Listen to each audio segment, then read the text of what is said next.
Bonjour, je suis Judy et je sers au centre de vie dans différents secteurs. J'ai aujourd'hui l'honneur de vous accueillir sur ce message. Préparez-vous donc à prendre vos notes, sortez vos Bibles, soyez bénis et bon visionnage. Merci beaucoup. Merci à tous et merci à l'église pour votre accueil. Merci Olivier, merci à tout le monde. J'ai été tellement accueilli depuis que je suis arrivé vendredi en Suisse. Oui, j'ai pas l'habitude de, j'allais dire de lever les yeux vers le ciel. Si, quand même, en tant que pasteur, ça m'arrive quand même régulièrement, quand même. Si. Mais si je vous oublie en haut, vous me faites un petit coucou de temps en temps. Si vous vous endormez aussi, ça va me permettre de voir si vous dormez ou pas en haut. Parce que nous, on n'a pas une salle avec un balcon comme celui-là. Vous êtes magnifiques en haut, en tout cas. En bas aussi, vous êtes pas mal, mais en haut, ils sont vraiment beaux. Je m'appelle Ben, je suis pasteur à l'église à Bordeaux, à Momentum, un des pasteurs évidemment, l'église où il y a Patrice, Martorano, Dan, Luten, mais avant tout l'église de Jésus-Christ. Amen. Et je veux croire que je rencontre des frères et des sœurs que je ne connaissais pas jusqu'ici, une partie de ma famille que je ne connaissais pas. Je me sens vraiment accueilli comme en famille. J'ai failli venir en pyjama avec mes chaussons et non, j'ai quand même fait un effort ce matin. J'étais à l'église du Réveil vendredi soir dans le... Oui, peut-être ça a fait réagir quelqu'un, en tout cas, je ne sais pas. Mais j'ai découvert, on m'avait parlé d'une mentalité genevoise. Moi, je ne savais pas. Alors, il paraît que les Genevois, on dit que c'est des Français. Moi, je croyais que c'était un compliment quand on disait que quelqu'un était un Français. Je me suis dit, bah, c'est cool. Eh ben, apparemment pas. Pour certains, c'est assez atypique. Et on m'avait dit, bah, tu verras, à Genève, ils sont vraiment, c'est leur monde, ils restent à Genève beaucoup. Et je l'ai confirmé hier parce qu'on était au mariage de Jérémy, de Paulos, le frère d'Alex, qui est ici. Et on a été sur Vevey. Donc moi, je connaissais Vevey parce que ça fait plusieurs fois que je viens en Suisse. Mais en fait, j'étais avec des Genevois à Vevey. Et ils étaient là comme ça, ils disaient « Ah, mais c'est beau !»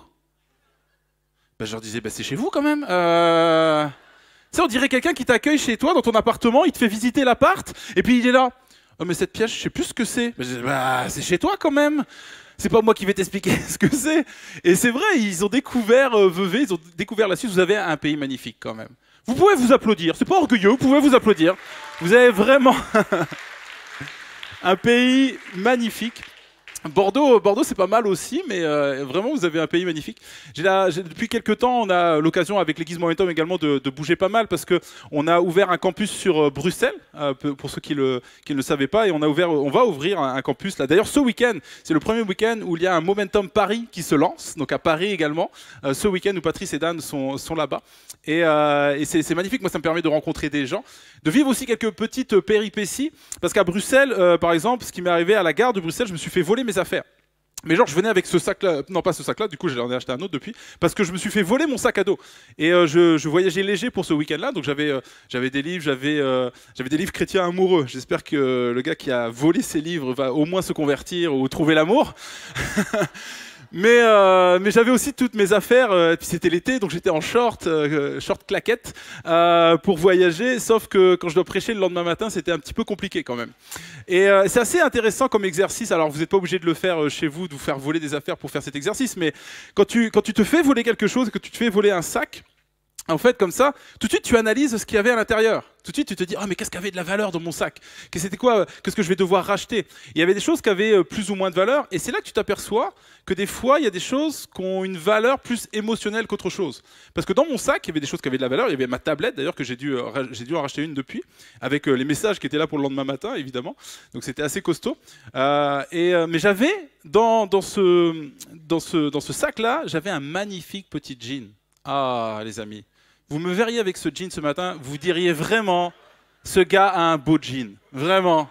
Je me sentais tellement bien dans ce jean-là. Et ça a une valeur, vous comprenez, émotionnelle. Et quand quand j'ai perdu ce sac à dos, donc on me l'a volé, j'étais avec une amie, comme ça, on était au café, on est en train de boire un café, et puis tout d'un coup, on avait un train pour repartir à notre destination le soir pour dormir. Et en fait, ce qui a été difficile pour moi, c'était d'abandonner l'idée de chercher le sac. Pourquoi ? Parce qu'en fait, les policiers, on avait été voir les policiers, ils nous avaient dit, en fait, regardez autour de la gare, parce que souvent, ce que font les gens, ils ne veulent pas se faire prendre avec les affaires. Souvent, ils regardent vite dans le sac ce qui a de la valeur et ils jettent le reste. Et donc, moi, je me dis, super, je vais peut-être au moins retrouver une partie de mes affaires. Et on regardait autour de la gare, on a fait des kilomètres et des kilomètres, et en fait, j'ai jamais retrouvé mon sac. Mais ce qui a été le plus difficile, pour moi, c'est d'abandonner l'idée de le retrouver. Parce qu'en fait, sur cette gare, En fait, il y avait comme un avenir pour moi. Le lendemain, je devais prêcher à l'église à Bruxelles. J'avais quand même une famille à retrouver. Enfin, j'avais un avenir devant moi, mais j'étais bloqué à cette gare parce que je cherchais ce qu'on m'avait volé. Et je pense que certains, vous voyez là où je veux en venir. Parce que parfois, dans nos vies, on est à l'arrêt parce qu'on cherche toujours ce qu'on nous a volé. Parce qu'on cherche toujours à faire justice, à avoir justice avant de se remettre en mouvement. On est toujours focus vers l'arrière. Et on n'arrive pas à abandonner cette quête-là, mais on est bloqué. Et le titre de mon message et ma proposition pour vous, et j'espère que ça vous va, parce que de toute façon, je n'ai pas d'autre message ce matin, c'est abandonner pour avancer. Abandonner pour avancer. Je crois que c'est un processus, c'est un principe biblique qui nous invite à abandonner. Et je veux croire que ce matin, ça va être un lieu d'abandon. Il y a des gens, tu ne sais pas, mais tu es venu avec quelque chose que tu vas abandonner ce matin. Amen. Regarde ton voisin et dis-lui, ça parle de toi. Ça parle de toi. On parle de toi là ce matin. C'est juste pour voir si vous êtes réveillé. Et ça me permet de sortir mes notes accessoirement. Et ce matin, on va parler d'abandon à travers la vie de quelqu'un qui a vécu une injustice. On ne le voit pas souvent sous ce trait-là dans la parole de Dieu. C'est un personnage que j'aime beaucoup, c'est Ézéchiel. C'est un prophète, Ézéchiel. Il est connu pour être un prophète. Mais Ézéchiel a vécu une injustice. En fait, on voit l'histoire d'Ézéchiel commencer dans un contexte de déportation. Le peuple juif, vous avez assez l'habitude qu'on vous parle de cette histoire de déportation. La première déportation, 5 ans après la première déportation, on nous parle d'Ézéchiel. Et en fait, on nous indique son âge de 30 ans. Pourquoi c'est important qu'on nous parle de ça? Parce que Ézéchiel était destiné à être un prêtre en Israël. Donc il avait une destinée claire, il était formé pour cela. Mais lui, il se retrouve à cause de la faute du peuple. Donc c'est pas de sa faute, parce que lui était consacré à Dieu. Mais à cette époque-là, on ne déportait pas tout le peuple. On déportait l'élite. On déportait les gens qui étaient importants pour le peuple. Et donc, lui, en tant que prêtre, est déporté. Mais c'est pas de sa faute. C'est de la faute du peuple. C'est une injustice. Il se retrouve à des centaines de kilomètres de chez lui, loin de sa destinée. Sa vie est à l'arrêt, et c'est pas de sa faute. C'est une injustice totale.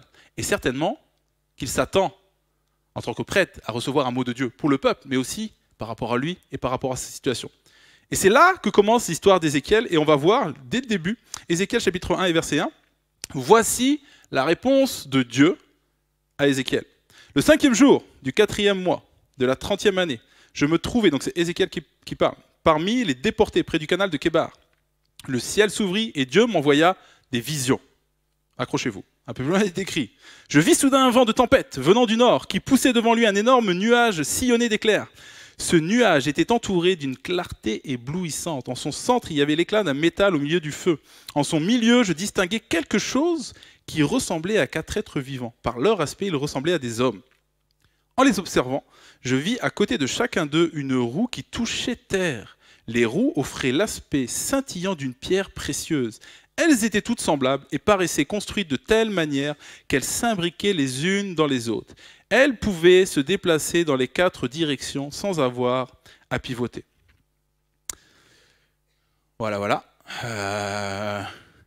C'est ce genre de texte, souvent, je ne sais pas vous, les premières fois que tu le lis, tu accélères un petit peu, où tu te dis, je ne dois pas être assez spirituel pour comprendre cette vision. D'ailleurs, c'est intéressant parce que les rabbins de l'époque attendaient l'âge de 30 ans souvent pour pouvoir enseigner sur ce texte, cette image-là qui s'appelait le chariot, tellement elle était compliquée. Et on pourrait se perdre dans ce texte-là si on allait chercher dans les détails. Parce que c'est vraiment une image quand même qui est compliquée en apparence à comprendre. Et en plus de ça, donc ça c'est la réponse de Dieu, mais Dieu va plus loin, il insiste encore et il parle à Ézéchiel et il va lui parler de lui, à Ézéchiel également. Il va dire en Ézéchiel chapitre 2 verset 8, il continue, il dit « Toi fils d'homme, écoute ce que je te dis, ne sois pas toi-même rebelle comme cette communauté rebelle, ouvre ta bouche et mange ce que je te donne. » Je regardais et je vis une main tendue vers moi qui tenait le rouleau d'un livre. Celui qui parlait me dit « Fils d'homme, mange ce qui t'est présenté, avale ce rouleau, puis va parler à la communauté d'Israël. » Comme je disais, ces 2 images distinctes, et je n'ai pris qu'une partie, ces 2 images distinctes peuvent paraître compliquées. Et c'est vrai qu'on pourrait faire une série, une thématique presque à l'année si on voulait vraiment étudier ce texte en profondeur.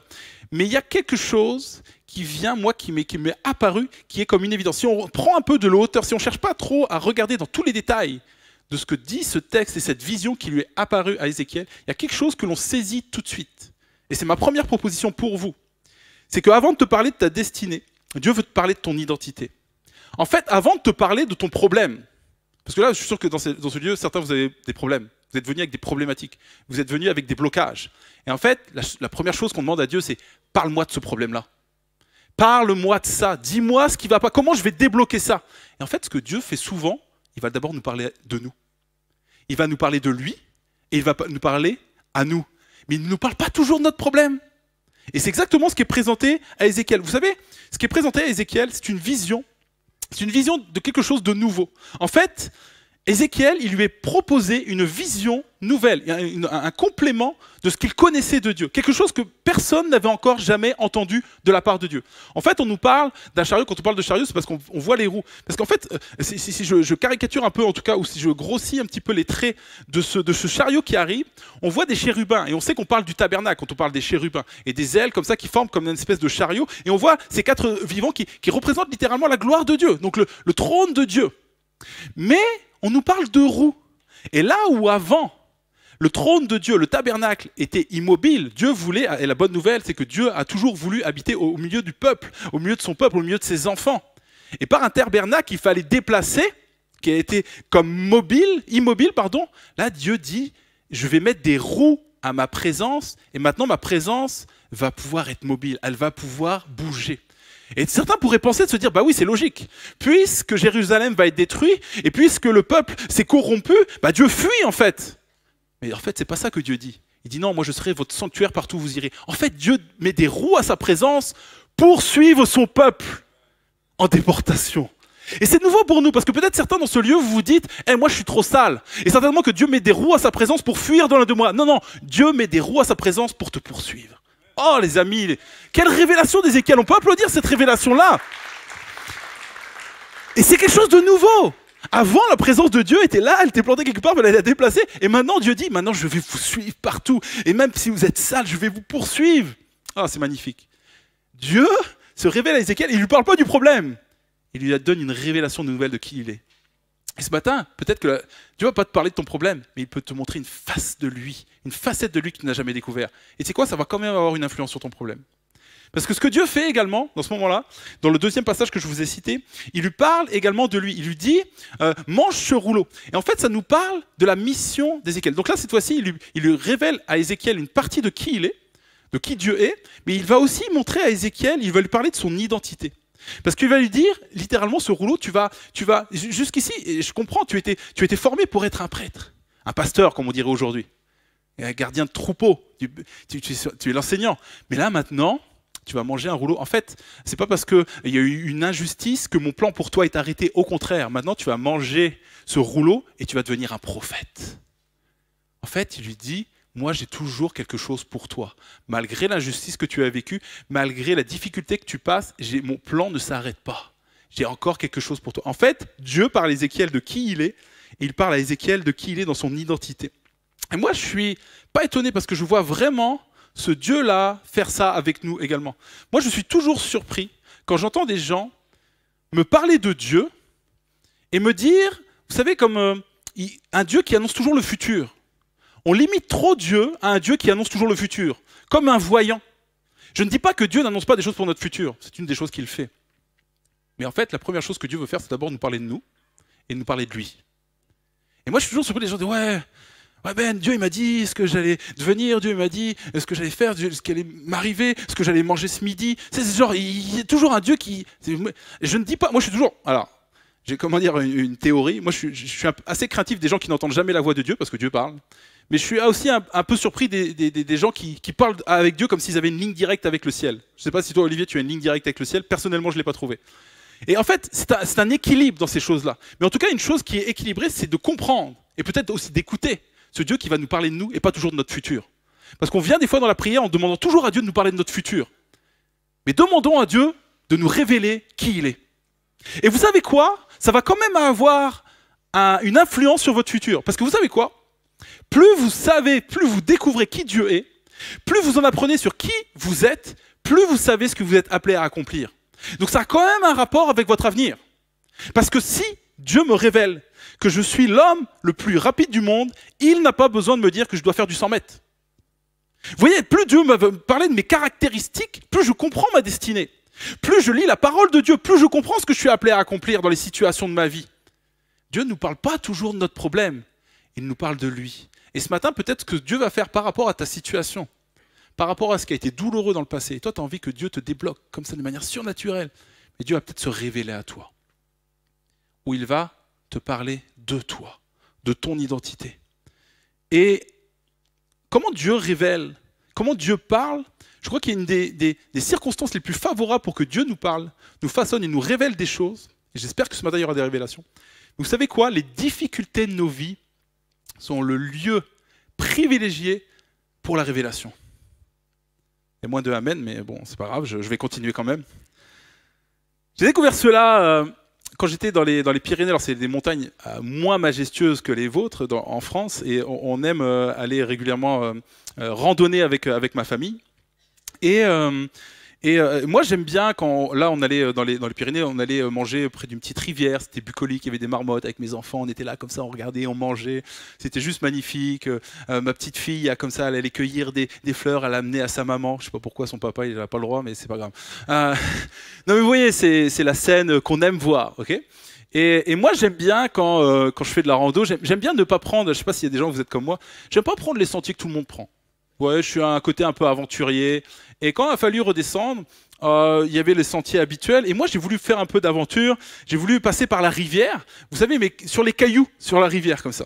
Et en fait, bon, au bout d'un moment, tu comprends que c'est peut-être adapté à toi, mais pas à toute ta famille. Parce que ta petite de 3 ans, comme ça, elle est en train d'escalader des rochers. Et au milieu de la rivière, tu comprends que c'est pas adapté. Donc, je la prends dans mes bras. Puis je continue sur ce chemin dans la rivière.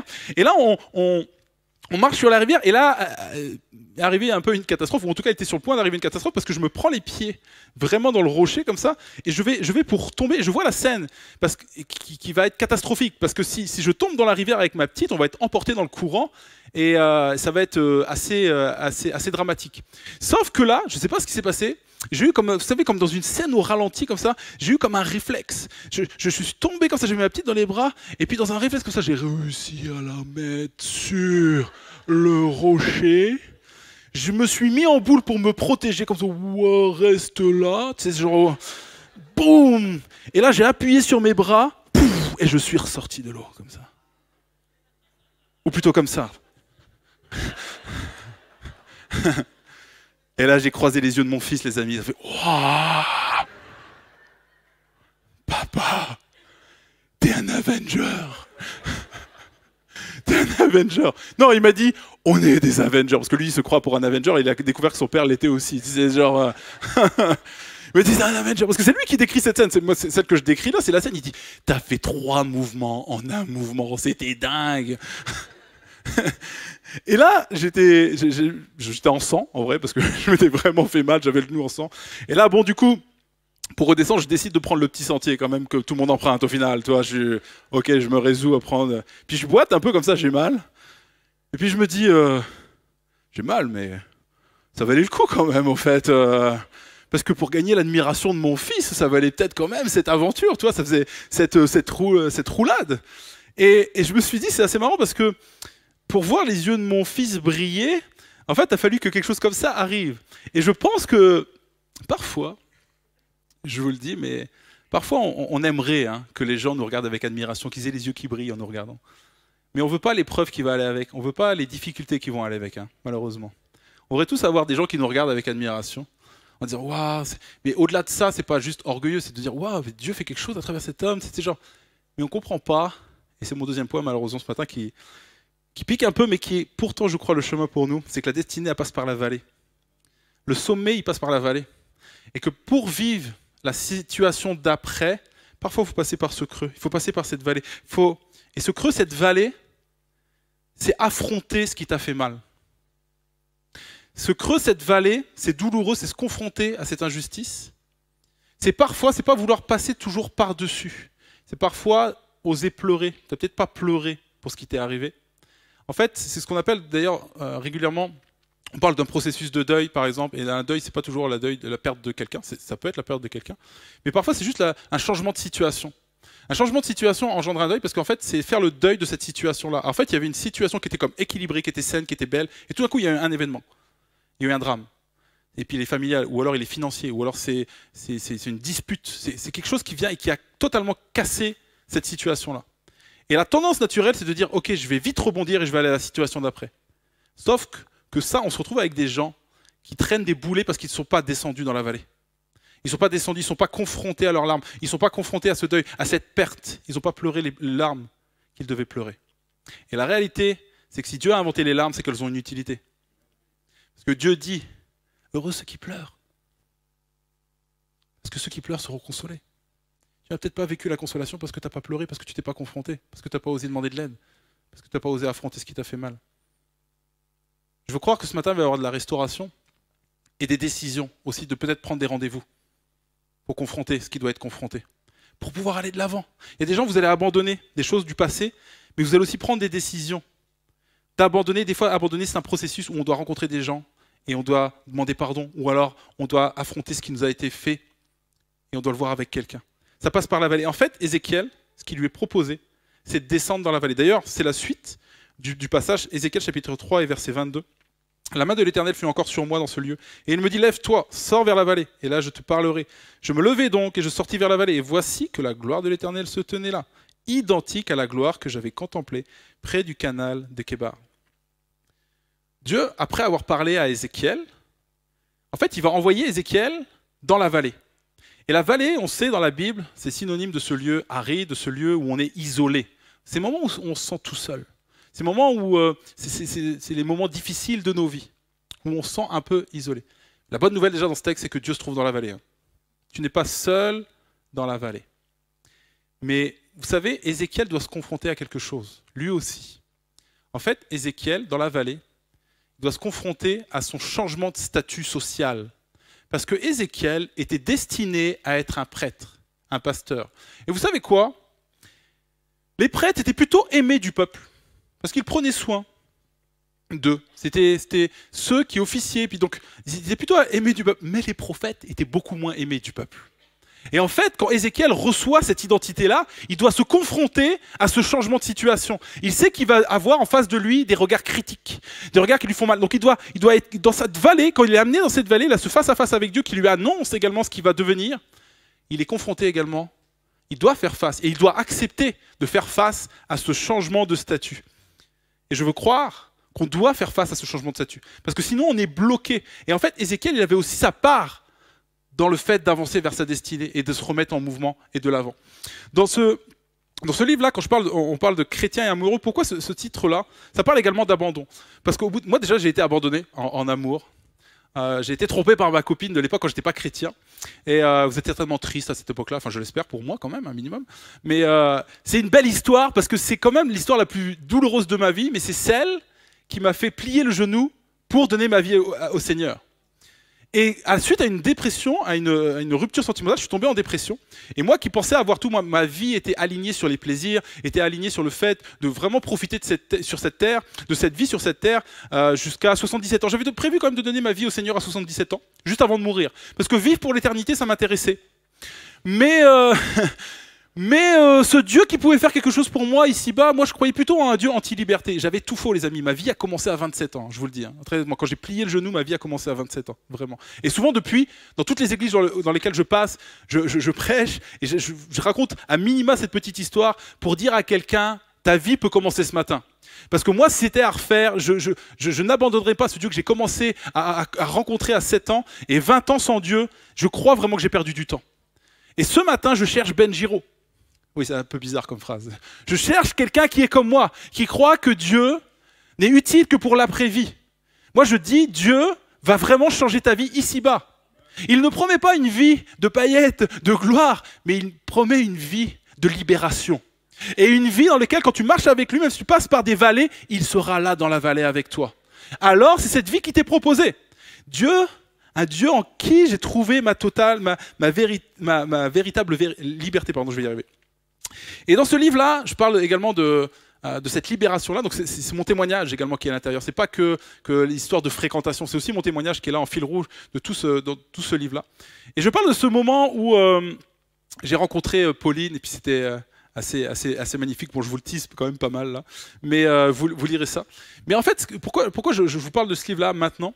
C'est parce que, vous savez, quand j'ai vécu cette rupture sentimentale, très honnêtement, la première chose que j'ai prié, et que j'ai donné ma vie à Dieu, la première chose que j'ai priée, c'est « Seigneur mon Dieu, si c'est possible que je revienne avec cette fille, c'est pas grave, je serais capable de pardonner. C'est genre. Même moi, je me surprends à dire ça encore aujourd'hui. Là, c'est genre, comment j'ai pu faire une prière comme celle-là? Mais j'étais pas prêt à l'abandonner en fait. J'étais pas prêt, même si j'avais souffert beaucoup, même si elle m'avait trompé beaucoup. En fait, la réalité, c'est que j'étais bloqué émotionnellement parce que j'étais toujours lié à elle. Et heureusement que Dieu n'a pas répondu à mes prières. Et heureusement parce que j'ai rencontré la femme qui a tout changé pour moi. Mais heureusement, les amis, que je suis pas. En fait, je pourrais être bloqué toujours avec ça. Et il a fallu que j'abandonne cette situation-là pour aller de l'avant. C'est une histoire d'abandon. J'ai été abandonné, mais moi j'ai dû abandonner l'espoir également de retourner avec elle. Et heureusement que Dieu n'a pas répondu à mes prières, parce que comme je lui ai donné ma vie, là cette fois-ci il s'est permis de dire, bah non, pour que ta vie aille bien, je me permets de ne pas répondre à ta prière là à ce moment-là. Parce que je lui avais donné ma vie. Et il l'a fait, il a vraiment tout changé pour moi. Vraiment, ma vie a changé totalement. Je ne peux pas être trop long sur mon témoignage ce matin parce que j'ai trop de choses à vous dire en peu de temps. Mais ça vaut le coup de s'abandonner. Ça vaut le coup de tout abandonner. Parce que quand on a, et j'avais cette image, j'avais prévu un petit peu de la donner tout à l'heure pendant le temps d'appel, mais je vais la donner maintenant. En fait, j'ai vraiment l'image tout à l'heure quand je priais de quelqu'un à qui Dieu veut donner une nouvelle situation, une nouvelle saison. Et je voyais vraiment une guitare, et je ne sais pas ce que cette guitare représente. Je ne suis pas en train de dire que Dieu veut donner une guitare à tout prix, là, mais c'est comme s'il veut te donner cette nouvelle saison, mais tu as les mains pleines. Je ne sais pas à qui je m'adresse, mais tu as les mains pleines, et toi, tu as un fardeau, c'est comme un rocher que tu as entre les mains. Et en fait, Dieu peut pas. C'est genre, d'ailleurs, nous on croit que à Dieu tout est possible, mais il y a des choses quand même qu'il ne peut pas faire. Il ne peut pas le faire contre notre volonté, et il ne peut pas le faire des fois si on ne libère pas, si on n'abandonne pas. Et il y a quelque chose, il y a une nouvelle saison vraiment qui peut s'ouvrir à toi, mais il faut que tu abandonnes cette pierre, ce fardeau, cette douleur, cette injustice que tu as entre les mains actuellement, que tu lui donnes, et là, il va pouvoir te transmettre. Et là, cette identité et cette saison va s'ouvrir. Mais tu as une part active. Nous, on prie trop souvent pour que cette saison, elle vienne d'elle-même. Tu as une part d'abandon. Ça vaut le coup de s'abandonner. Ça vaut le coup d'avancer avec Dieu. Il y a des gens qui croient en ça? Est-ce qu'on peut applaudir notre Dieu ce matin, s'il vous plaît?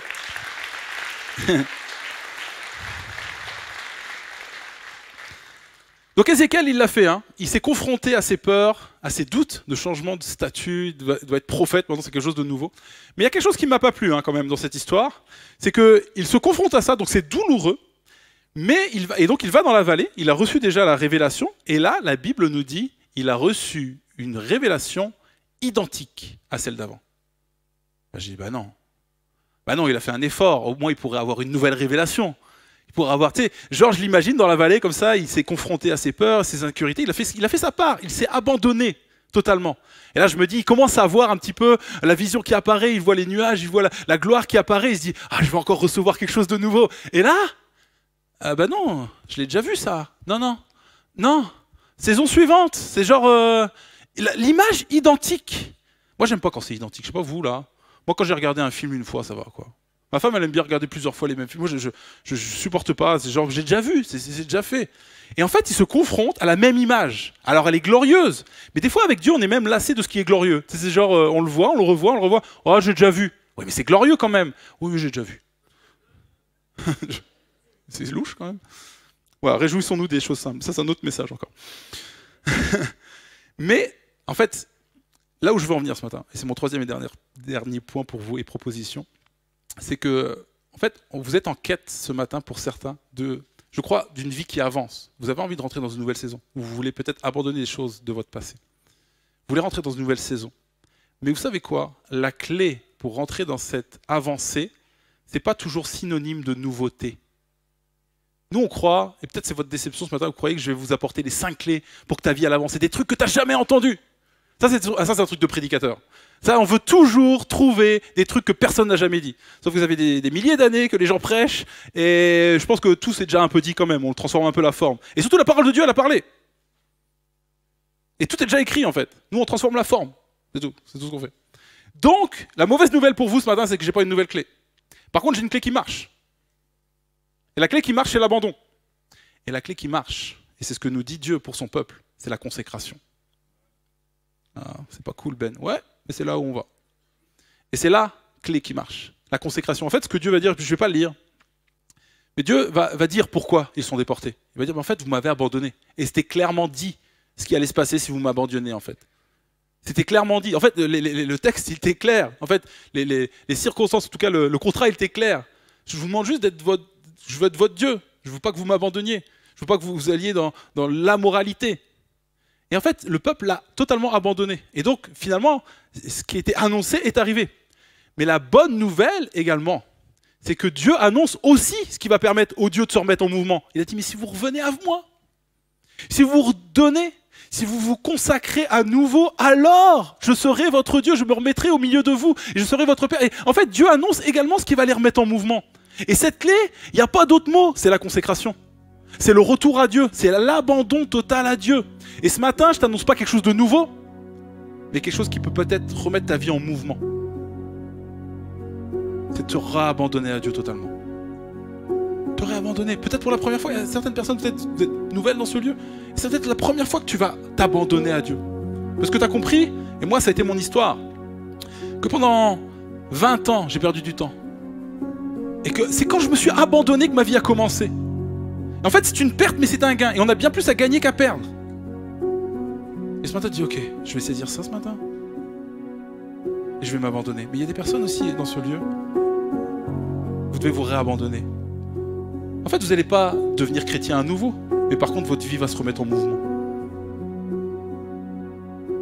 Je prie pour que ce matin, il y ait des vies qui soient mises en mouvement. Vous savez, dans la parole de Dieu, ce qui est beau, c'est de voir ce que Dieu a fait à la croix, parce que, en fait, Dieu a mis les actes à la hauteur des croyances et des choses qu'il avait énoncées pour nous, de l'amour qu'il avait dit qu'il avait... En fait, la parole de Dieu, si tu penses ne pas être aimé, regarde dans la parole de Dieu et tu verras que tu es aimé. Tu vas voir à quel point tu es aimé. Si tu penses ne pas avoir de valeur, tu vas voir à quel point tu as de la valeur. Mais vous savez quoi? Dieu n'a pas simplement dit qu'il nous aimait, il l'a prouvé à la croix. Les psychologues expliquent quelque chose, et ça va tous nous parler. Vous savez, dans la vie, pour être bien avec soi-même, il faut que ce que tu crois soit à la même hauteur que ce que tu fais. Sinon, ça crée un mal-être. Bah oui, parce que si tu crois ça, parce que si tu proclames ça autour de toi, mais que tu fais le contraire, même toi, tu es mal avec toi, en fait. Parce que ce que tu dis, tu ne le fais pas. Et les psychologues eux-mêmes, on ne parle pas de chrétiens, là, on parle de croyances et on parle d'actes. Ils disent, en fait, dans ces cas-là, il y a deux possibilités. Soit tu rabaisses tes croyances à la hauteur de tes actes, soit tu élèves tes actes à la hauteur de tes croyances. Et même parfois, nous, en tant que chrétiens, malheureusement, on abaisse nos croyances à la hauteur de nos actes. Vous savez ce que c'est abaisser ses croyances à la hauteur de ses actes? C'est quand toi, tu n'es pas capable d'élever tes standards, de te consacrer pleinement, tu vas commencer à dire ce genre de phrase. Est-ce que la Bible a dit vraiment que... Et tu baisses tes croyances. Est-ce que c'est si grave Parce que tu n'es pas capable de faire l'effort d'élever tes actes, d'élever ta consécration, d'élever ton abandon. Alors tu vas commencer à faire dire la Bible ce qu'elle ne dit pas et à diminuer les croyances. Mais nous croyons qu'une vie vivante, une vie qui va de l'avant, c'est une vie qui élève les actes à la hauteur des croyances. C'est quoi? Jésus, à la croix, c'est exactement ce qu'il a fait. En fait, dans la parole de Dieu, il ne pouvait pas dire plus dans sa déclaration d'amour. Mais à la croix, il a mis l'acte de folie d'amour à la même hauteur. C'est pour ça qu'il a dit.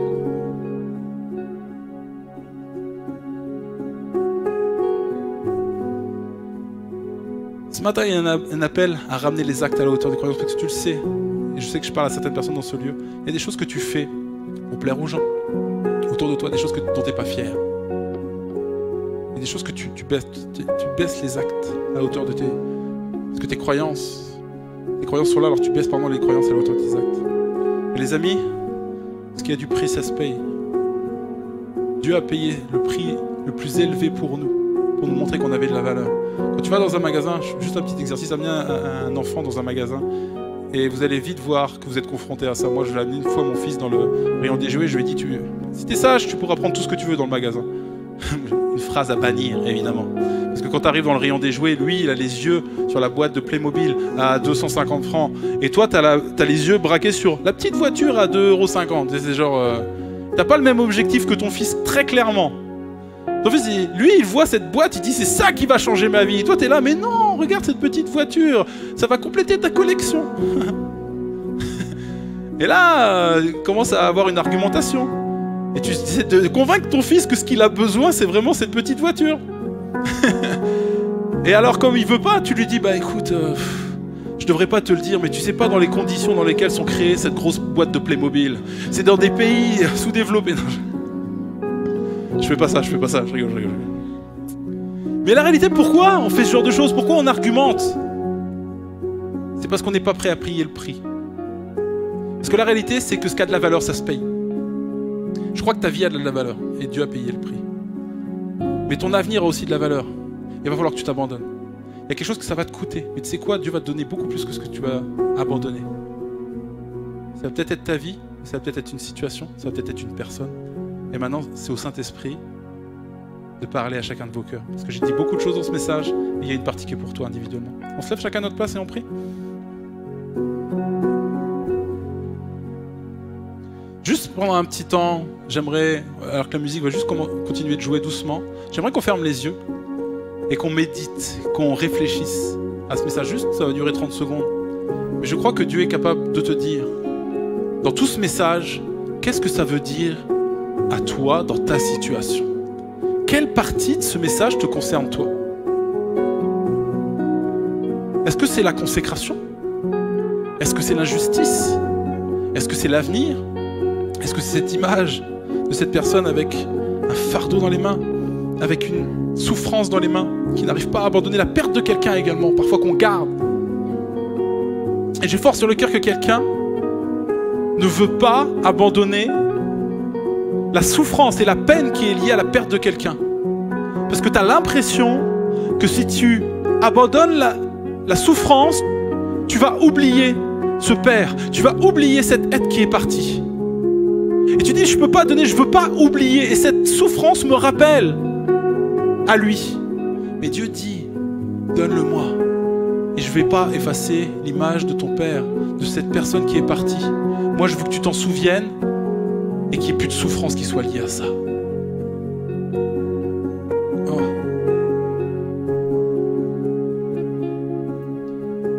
Juste quelques instants encore, s'il vous plaît. Il y a une personne, et c'est assez compliqué parce que ça va être émotionnel, et je voudrais vraiment respecter cela. Mais il y a une personne ici dans ce lieu, très concrètement, et j'avais vraiment l'image, vous savez, comme d'un nid avec des oiseaux, et puis il y a comme t'es avec ton mari, parti t'occuper des affaires, revenir pour amener à manger au nid, et un jour le nid a été vide. Il y a eu la perte de quelqu'un, d'un enfant. Et en fait, c'est ça ta douleur, c'est ça que tu n'arrives pas à abandonner. Et tu te demandes même comment c'est possible d'un jour pouvoir faire face et vivre à nouveau face à ce deuil-là. Je veux le proclamer dans le nom de Jésus, si c'est possible. Et j'avais vraiment cette phrase qui résonne maintenant dans mon cœur. En fait, cet être n'est pas parti. Il n'a pas disparu. Il vit aux côtés du Seigneur. En fait, toi, tu as l'impression qu'il a disparu, mais Dieu te dit, il n'a pas disparu. En fait, son âme est auprès du Seigneur. Et en fait, il te rappelle, il n'a pas disparu. Toi, tu dis, mais il a disparu, je ne pourrai jamais me remettre de ça. Tu lui dis, pour te consoler. Et il veut faire plus que cela encore. Peut-être que tu dois prendre rendez-vous avec quelqu'un qui prie pour toi, mais Dieu est capable de te guérir de ça également. Il n'a pas disparu. Il n'est pas disparu. Il est dans la joie éternelle actuellement. Seigneur Jésus, je te prie pour cette personne. Prie avec moi, Église, s'il vous plaît, quelques instants. Seigneur Jésus, je te prie pour ce matin que tu fasses une œuvre de consolation. Seigneur Jésus, je te prie de pouvoir consoler l'inconsolable. Parce qu'il y a des choses dans nos vies qui nous arrivent qui sont injustes. Et c'est clair. Et ta parole ne nie pas ces choses. Certains diront, mais pourquoi un Dieu si grand peut permettre la souffrance? Mais Dieu et la Bible nous racontent pourquoi nous souffrons ici-bas. La Bible donne même des réponses à pourquoi la souffrance. Elle ne nie pas la souffrance. Sur cette terre, Dieu nous accompagne dans la souffrance. Dieu restaure, Dieu guérit. Ce matin, je te prie que tu puisses guérir et récolter les larmes de souffrance de ma sœur, de mon frère, qu'il puisse être consolé de cette perte. Et je pense que ça peut parler d'autres situations, de gens qui ont perdu des êtres chers. Je te prie de faire une œuvre de consolation ce matin. Je te prie, Seigneur mon Dieu, de pouvoir guérir, de pouvoir restaurer, de pouvoir faire que ce lieu va devenir là dans quelques instants un lieu d'abandon. Je vais inviter plusieurs personnes, on va terminer par un temps de prière, où je vais inviter également l'équipe de prière à venir s'avancer et on va prier pour vous, pour tous ceux qui auront le courage de venir abandonner des choses devant. on va prier pour vous, pour que vous puissiez ne pas reprendre ce que vous allez abandonner devant. Et on va vous prier, pas pour quelque chose de mystique, mais pour que Dieu vienne vous donner du courage pour pouvoir marcher librement à la suite de cette décision. Alors, si toi, tu veux qu'on puisse prier pour toi, pour une restauration de cœur, liée à peut-être un abandon également sentimental, si tu veux qu'on puisse prier pour toi, par rapport à une situation peut-être financière qui est compliquée, et tu te dis mais j'arrive pas à faire face à ça, et tu es toujours regardé vers l'arrière, vers l'injustice, vers ce patron peut-être qui t'a mis à la porte, et tu trouves ça injuste, et tu te dis mais j'arrive pas à oublier. Dieu te rendra capable d'oublier. Viens à l'avant, on va prier pour toi. Et des personnes qui équipiers prière, venez aussi. Yes. Si tu veux, peu importe ce que tu veux abandonner, il y a des gens, tu dois abandonner quelque chose ce matin. C'est peut-être une relation. C'est peut-être une direction, peut-être une voie professionnelle dans laquelle tu as commencé à marcher. Et tu sens que t'abandonner à Dieu, c'est lui dire, mais ok, je te laisse totalement la liberté de mon choix professionnel. C'est le domaine que j'ai gardé. Je t'ai tout donné sauf ça. Et là ce matin tu dis, ok, ma vie ne suivra simplement que ton esprit. Alors viens abandonner ce matin et on va pouvoir prier pour toi. Peu importe, je ne vais pas pouvoir énumérer, mais je sais que le Saint-Esprit te parle en cet instant de ce que tu dois abandonner. C'est peut-être quelqu'un que tu dois abandonner. C'est une douleur que tu dois abandonner. Alors que les équipiers commencent peut-être à prier, j'ai à cœur de faire un dernier appel et après je vais aller prier avec les bien-aimés. Et vous qui êtes à l'arrière, vous allez tendre les mains pour les bien-aimés qui sont à l'avant également. Mais j'ai une dernière consigne, une dernière demande. Alors que, encore une dernière fois, on ferme les yeux quelques instants parce que c'est un moment important. Et vraiment respecter ce moment.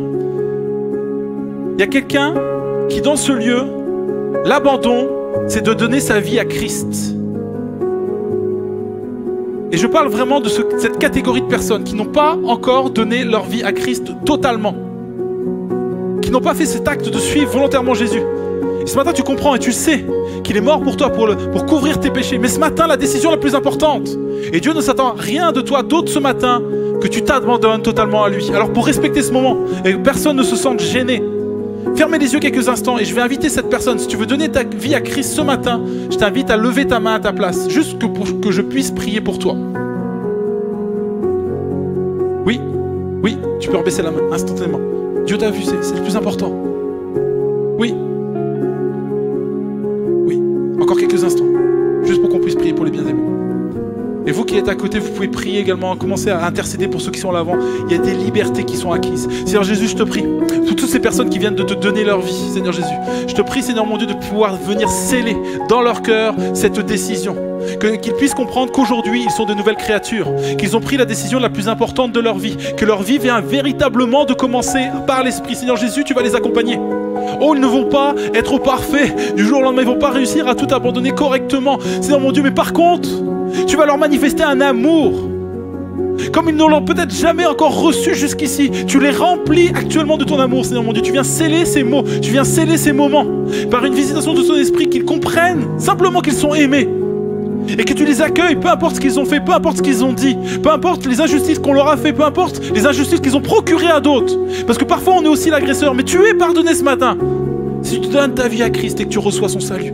Seigneur Jésus, je te prie pour toutes ces personnes qu'ils puissent comprendre qu'ils sont nés de l'Esprit maintenant et qu'ils appartiennent à la famille de Dieu. Et on est heureux de les accueillir. Continuez de prier peut-être pour les personnes qui sont à l'avant. Intercédez. Si vous avez à cœur peut-être de prier pour votre voisin, pour son avenir, pour son destinée, pour sa problématique, faites-le. Qu'il y ait de la prière ce matin, qu'on termine par la prière, par de l'intercession ce matin. Qu'il y ait une église qui prie dans ce lieu. Parce que nous avons un Dieu grand qui n'est pas limité par les circonstances. Il y a des choses qu'on se dit c'est impossible que Dieu fasse quelque chose. Dieu peut tout accomplir si on s'abandonne, si on est malléable, si on lui donne. Alors ça le rend capable d'agir, ça le rend agissant. Il est tout puissant, crois-le. Il va consoler. Parce que Saint-Esprit qui est appelé le consolateur, il console. Il console. Et c'est bien plus difficile parfois de consoler un cœur que de réparer une jambe. Et ce matin il va faire ce miracle de réparer des cœurs qui sont brisés. Je te prie pour mes amis, Seigneur. Je te prie pour ma famille. Je te prie pour cette église. Tu restaures et tu guéris ce matin. Amen.